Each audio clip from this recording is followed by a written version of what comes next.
Jadi emang dari awal lagu ini tuh khusus untuk duet gitu. Khusus untuk duet. Tapi waktu itu belum tahu partnernya siapa. Dan harus cowok. Waktu workshop, aku bilang sama Kak Mario, aku sebenarnya belum tahu partner duet aku siapa. Gitu. Terus abis itu aku bilang, udah sekarang guide-nya Kak Mario aja ngisi. Kok enak gitu kan. Wah lucu juga nih, udahlah Kak Mario aja gitu. Janganlah deh, ini kayak kesannya kayak kalau kata dia mah ponakan sama om-om nyanyiin. Ever since I start making my own music, mungkin dari 2 tahun yang lalu, Ayah selalu nganggap aku tuh sekarang as a work partner, gitu. Sebagai seorang Zara Leole ya, bukan sebagai anak gitu. Bukan. Jadi emang aku kalau if I'm less than them, mereka akan ngomong, lu kan anaknya Endongo, kok lu segini doang? Tapi if I'm better, ya iyalah anaknya Endongo. Iya sih. Gitu sih sebenarnya sih. Tapi balik lagi, banyak banget orang-orang yang ngomong kayak, is it something to be grateful of, or is it something that I have to like regret about it? Jadi tuh aku nggak pernah ngerasain kayak, I'm famous gitu loh. Aku bukan kayak balik lagi, aku nggak pernah ngerasa kayak si paling seleb.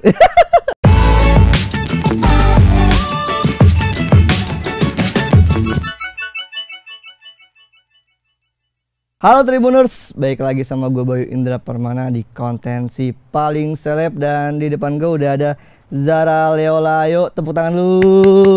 Halo, hai Kak, apa kabar? Alhamdulillah baik, di tengah dingin-dingin.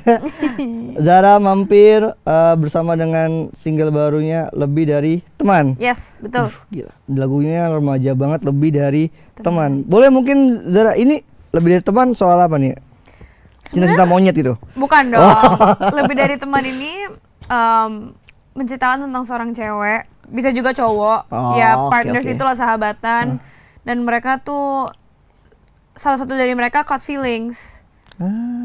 Baper, terus setelah baper, ya udah, dan ternyata salah satunya cuma nganggep temen doang. Gitu. Ya basically sebenarnya based on reality aja sih Kak, anak-anak muda sekarang. Ngarep gitu ya. Iya, dimana mereka bergaul sana sini gitu, terus tiba-tiba ketemu satu orang, kayaknya gue baper nih, gitu. Taunya cuman kita bisa ngasih Lebih Dari Teman gitu mungkin ya. Iya.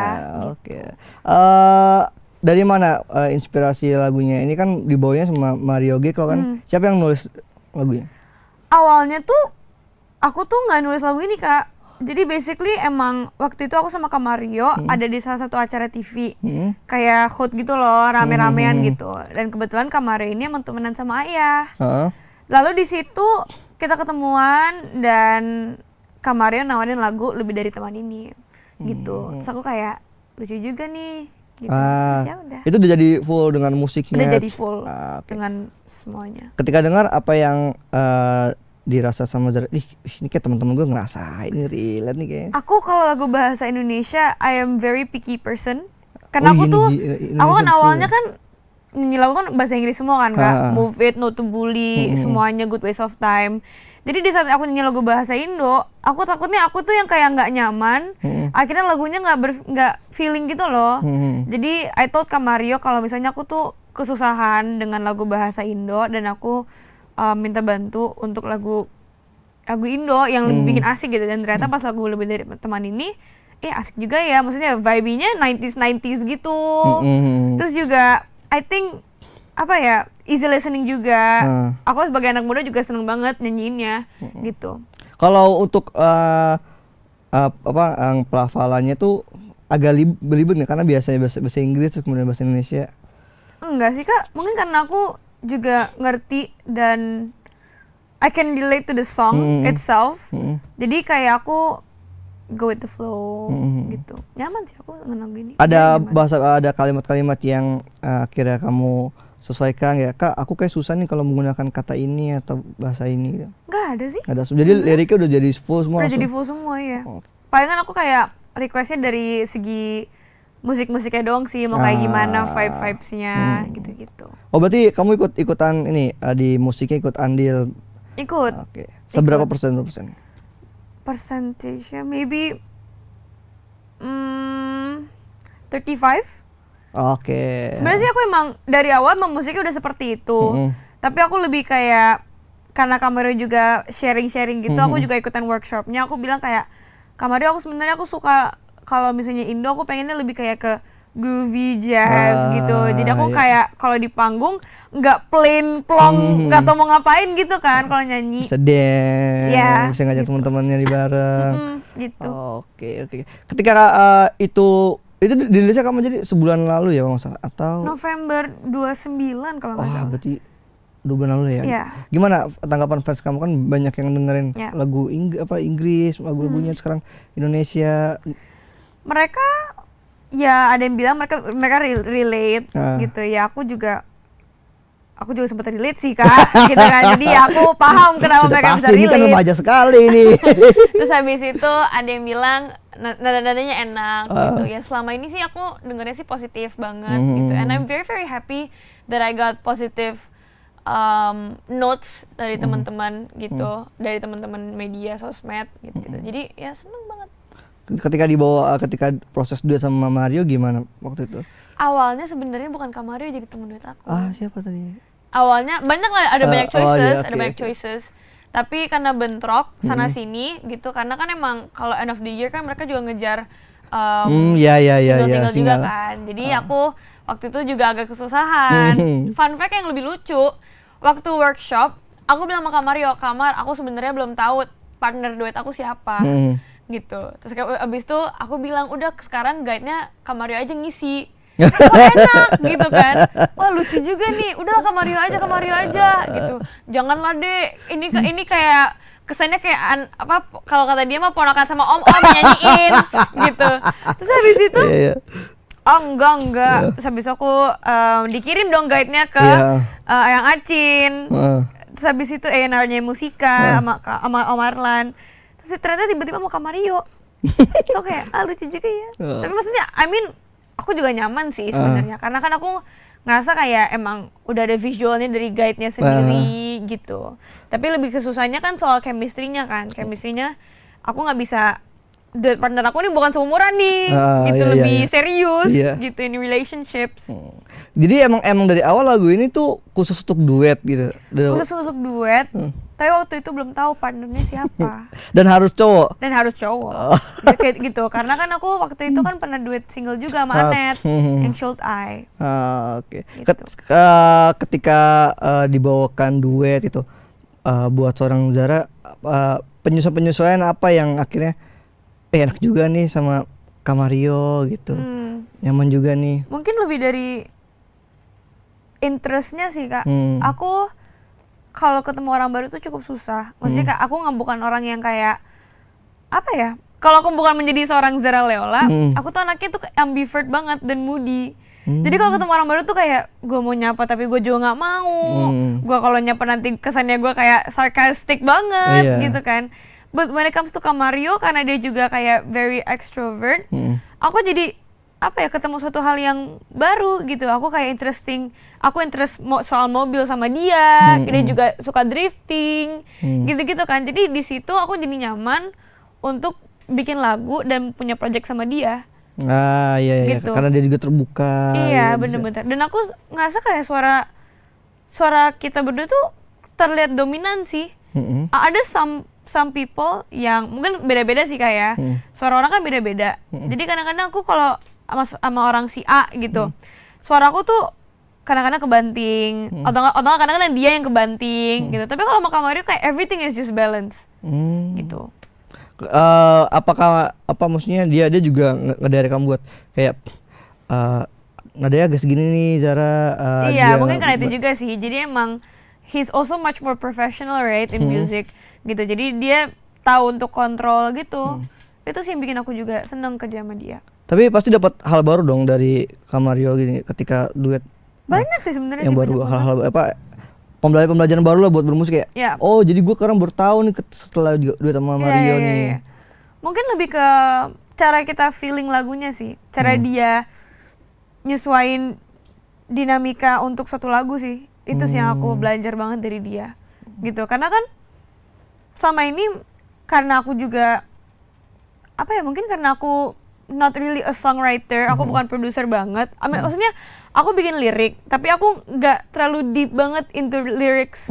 Aku selalu minta orang untuk kita project bareng yuk, gitu loh Kak. Tapi setelah aku belajar sama Kak Mario, aku belajar kayak ternyata emang setiap lagu kita harus nyesuaiin sama diri kita sendiri. Maksudnya kayak we have to be somebody else. Iya. Aku tuh ngerasa Kak Mario tuh di luar ruangan rekaman sama di luar, maksudnya di luar aja gitu, it's just very different. Dan aku seneng gitu cara dia nyesuaiin.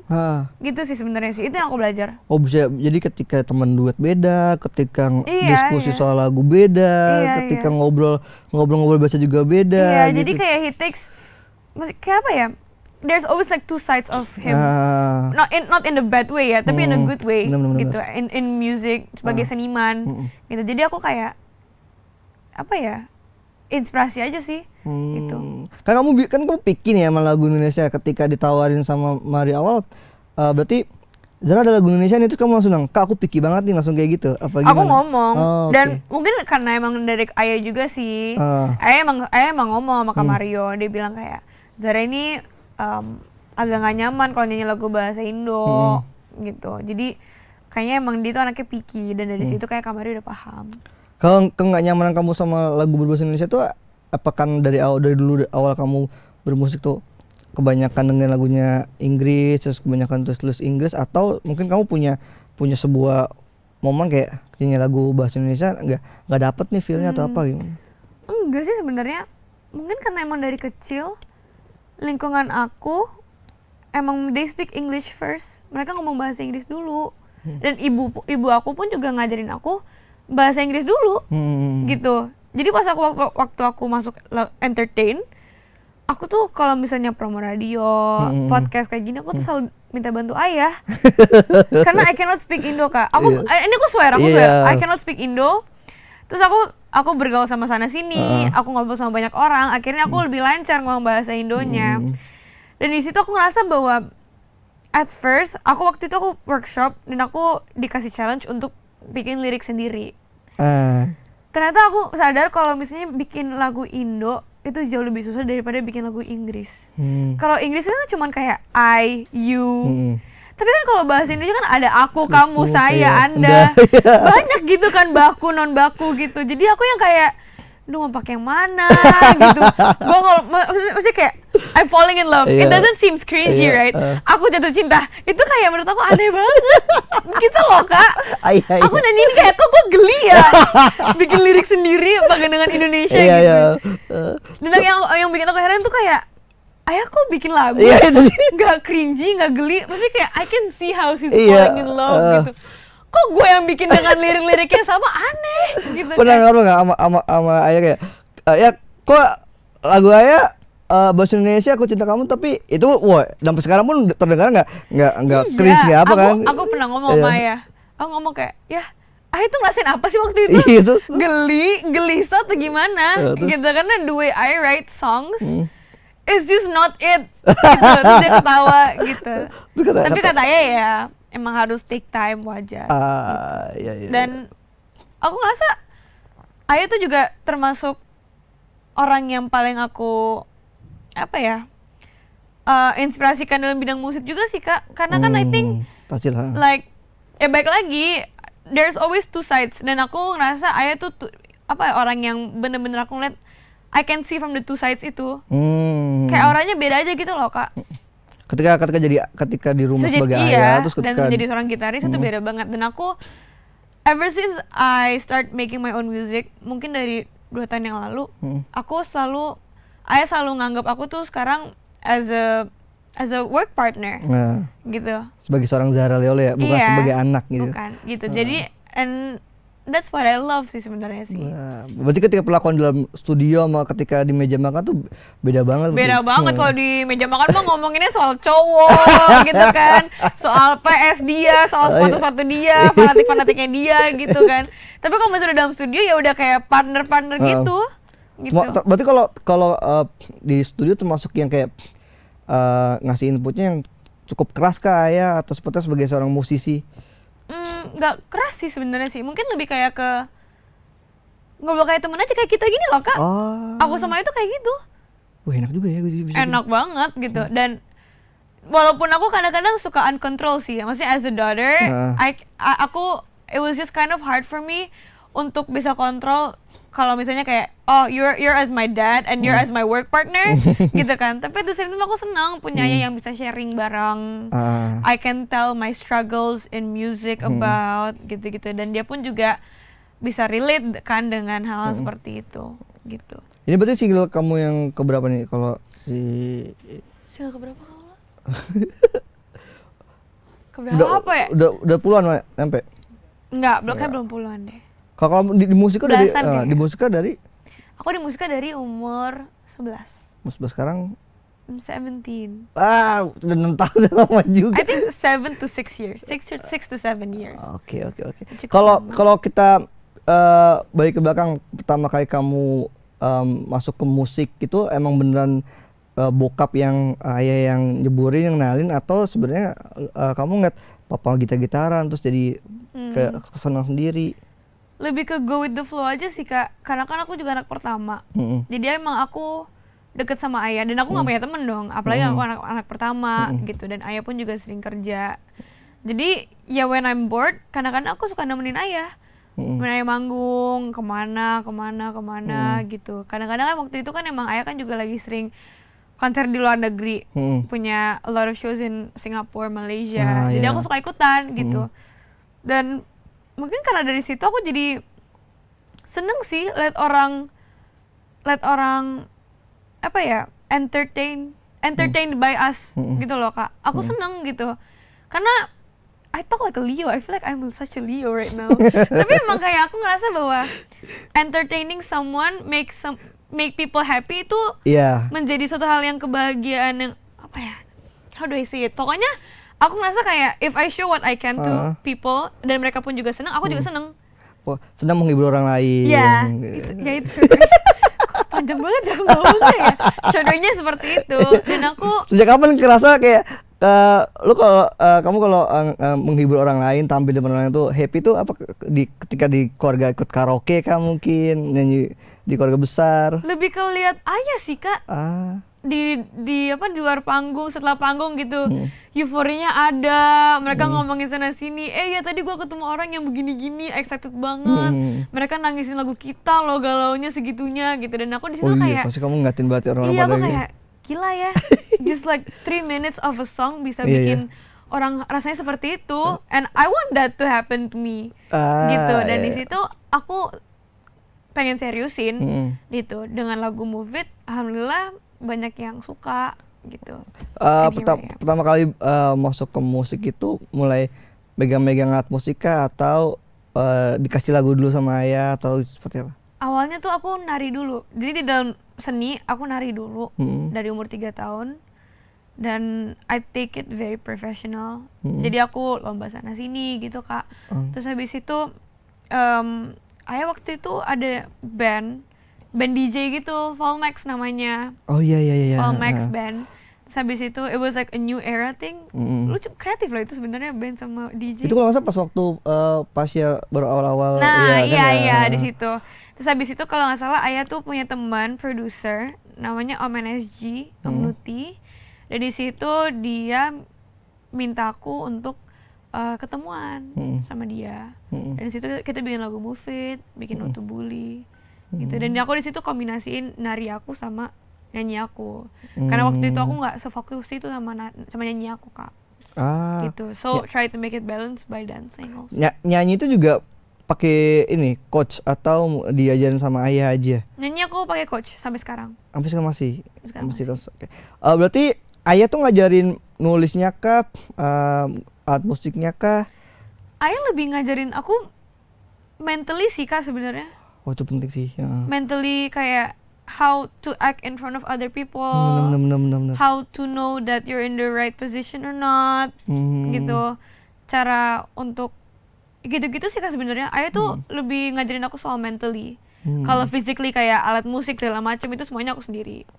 Aku bilang sama ayah, aku bilang kayak ya walaupun I know deep down I have a really big privilege and I can use your name whenever I go gitu. Tapi aku pengen aku pengen belajar sendiri dulu. Aku pengen kerja sama orang-orang baru. Kayak buktinya aku label aja sekarang nggak selabel sama dia. Walaupun everywhere I go dia selalu nemenin aku sih. Maksudnya kayak kalau misalnya single baru meeting, Ayah selalu ikut perkembangannya gitu. Tapi aku bilang kalau kayak gini-gini, aku boleh nggak sendiri dulu gitu. Jadi Ayah bilang, oh ya boleh dong gitu. Berarti ketika Ayah tahu kamu udah mulai suka musik itu, dia gimana kayak, wih kaget kah atau? Kayak bisa aja sih. Kayak bisa aja deh. Aku sih menduga apa seperti itu. Iya seperti gitu ya. Gue tahu nih. Tapi I know, I can feel that he's low-key happy. Karena kan Ayah kan cowok sendiri di keluarga aku. Gitu kan, kita semua cewek-cewek nih ya. Aku sama adik-adikku cewek semua. Cewek banget malahan, mainnya makeup gitu-gitu kan. Jadi aku ngerasa dengan adanya aku masuk dunia entertain ini, dengan masuk di dunianya dia, kayak dia juga seneng. Dikit-dikit, Kak, Ayah baru dapat gitar nih, lihat dong, ayo dong cek dong. Kayak Ayah baru benerin efek gitu kan. Jadi ada teman ngobrol yang nyambung ya. Iya betul. Jadi aku juga happy gitu. Pernah tau nggak hal apa yang akhirnya dalam kamu bermusik itu yang bikin surprise saya, kayak gue nggak nyangka lu bisa masuk label sendiri mungkin gitu. Dia kayak Ayah pernah ngeliat nggak? Ayah tuh tipe orang yang gengsi untuk iya sih, being romantic. Oh masih ada gengsi juga ya? Banget Kak, banget. Malah sih dari sejauh kamu cerita tuh kayak dia terbuka banget, terus family man yang kayak ya udah apa-apa diutarakan gitu. He's very open towards us. Tapi dia tuh bukan yang kayak he doesn't care sih. Dia lebih kayak ke gue nggak terlalu pengen tahu soal the small things. I just want to know the big things. Aku graduation pun aja, dia cuma ngomong, Kak, congrats ya, gitu. Waktu itu pas single Lebih Dari Teman, aku tuh dikasih bunga. Aku dikasih bunga sama my partner kan. So kasih tau Ayah. Biasanya tuh nggak pernah in my whole entire life aku keluarin single dia kirim bunga. Waktu itu karena pacar aku kirim bunga, akhirnya dia langsung kirim juga. Oh, dia ngomong. Aku telepon, tumben ngasih bunga. Iya, soalnya Ayah nggak mau kalah sama pacar kamu. Gitu. Jadi kayak dia tuh gengsian gitu loh. Ayah Eno cemburu. Iya, dia mau gengsi, dia bilang cemburu tapi nggak mau. Gitu. Lucu kalau Ayah sama anak perempuan. Tapi emang kita satu keluarga emang begitu sih Kak. Kita tuh nggak pernah ngomong I love you to each other. Muji, kalau muji pernah nggak muji kayak kamu hebat banget gitu? Nggak pernah. Sudah terduga. Waktu nggak begini, Kak kamu cantik banget di hari ini. Oh tapi bohong sih, kok ada jerawatnya gitu. Dibercandain mulu. Supaya nggak kelihatan romantis kali ya. Iya, dan emang nggak mau anak-anak yang narsis aja sih dan kegeeran gitu-gitu. Ya, I mean it's fine.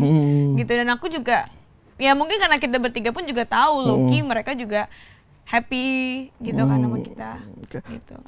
Kalau dari Ayah tadi secara mental yang diajarin itu yang paling kamu pegang banget apa Zara? Buat bermusik dan terutama di entertain kan karena kamu nggak cuma di musik dan sekarang udah di acting juga. Apa tuh yang paling diajarin sama Ayah? Ayah tuh paling ngajarin aku soal respecting people. Mau itu orang yang di bawah kita, mau itu orang biasa pun, kita tetap harus respect. Karena by the end of the day, we are just normal as them. Perbedaannya adalah mungkin dari status. Dan menurut aku, I think itu menjadi pegangan aku sampai sekarang sih Kak. Gitu, maksudnya I realize sekarang tuh banyak banget orang-orang yang don't know the right way to respect people. Iya. Gitu. Banyak keluhan-keluhan gitu. Jadi aku ngerasa kayak gila ya, maksudnya I'm very blessed to have a dad who can teach me that way. Gitu. Karena aku tahu kayak his backstory is more than what I am in now. Gitu. Maksudnya he's been through a lot gitu. Jadi aku ngerasa bahwa aku juga senang punya orang tua yang pengalamannya lebih banyak dari orang lain. Gitu sih sebenarnya sih. Jadi itu, terus juga selalu berdoa ya pasti. Gitu. Selalu doa kemanapun gitu. Banyak sih Kak sebenarnya. Buat kamu supaya menghindari star syndrome, kemudian merasa tinggi karena punya itu tadi keluarga artis, kemudian punya bokap atau ayah yang background musiknya juga udah besar gitu. gimana buat kamu selain dari ayah tadi ngejaga kayak, karena orang juga sejauh ini nggak ada yang bilang seorang Zara Leola tuh, oh ini mentang-mentang nama bokapnya nih jadi ini nggak pernah ada yang buruk-buruk gitu kan. Itu kamu ngejagainya buat secara kamu personal sendiri gimana? I think acting like a normal people. Gitu sih Kak, sebenarnya aku nggak pernah nganggap aku nggak pernah sadar kalau misalnya even if aku segede itu or even if I'm not segede itu, aku tetap akan acting as myself. Kak, aku kalau aku tuh, temen aku pernah ngomong, Zar, lu tuh beda banget. Maksudnya kayak lu tuh kalau di sekolah tuh gembel tau nggak? Dia pernah ngomong gitu. Aku cuman nggak pakai makeup, rambutku cuman diikat, pakai kacamata, pakai sepatu seadanya doang, gitu. Dan gara-gara itu mungkin they respect me more, gitu. Aku pengen kerja sama mama mereka, aku nggak milih-milih orang, gitu. Kalau misalnya aku ketemu orang baru pun, aku tetap coba untuk senyum, gitu. Karena aku ngerasa bahwa ya baik lagi Kak, at the end of the day we're just normal people, dan kita pun juga saling membutuhkan, gitu sih Kak. Dan aku ngerasa bahwa pekerjaanku ini, I selalu bilang kalau misalnya pekerjaanmu ini itu banyak orang yang mau, dan juga selain itu kamu bisa menghidupi banyak orang. Iya itu dia. Gitu. Jadi aku ngerasa dengan aku seperti ini tuh it's just a blessing for me. Dan ibuku juga mungkin karena my mom is also a normal people, maksudnya bukan she's a housewife, right?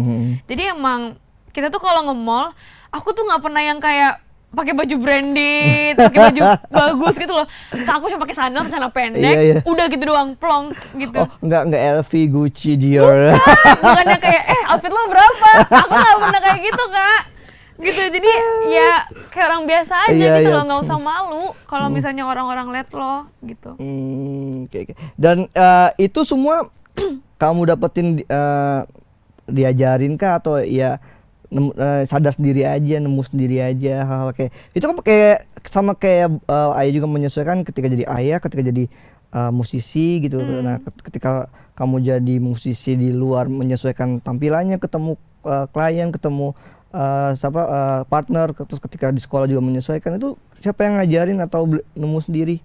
Diajarin sih Kak, aku diajarin sama ayah, mama. Aku panggil ibuku Buni. Aku tuh kalau dan mungkin karena aku kerja sama orang-orang lama, aku kerja sama orang-orang yang dulu kerja sama ayah, orang-orang musika pun juga dulu kerja sama ayah. Aku kalau kru, aku juga dulu krunya ayah. Jadi tuh aku nggak pernah ngerasain kayak, oh I'm famous gitu loh. Aku bukan kayak balik lagi, aku nggak pernah ngerasa kayak si paling seleb. Bener, I think that's what I feel personally, gitu. Karena aku ya mungkin karena dengan faktornya ada ayah, aku ngerasa bahwa I cannot be better than him. So that's why I don't want to make myself feel like I'm star syndrome or something, gitu. Ya mungkin di situ sih. Tapi kalau hal-hal seperti itu aku selalu diajarin sama ibuku, aku selalu diajarin sama ayah, gitu. Mungkin orang banyak yang bilang kayak, enak kalau jadi anaknya artis tuh apa-apa mudah. Tapi sebenarnya ada nggak sih nggak enaknya jadi seorang anak yang punya orang tua itu tadi udah punya nama besar, sukses, ada nggak enaknya nggak? Banyak sih Kak sebenarnya. Lebih ke dalam berkarir ya, apa tuh?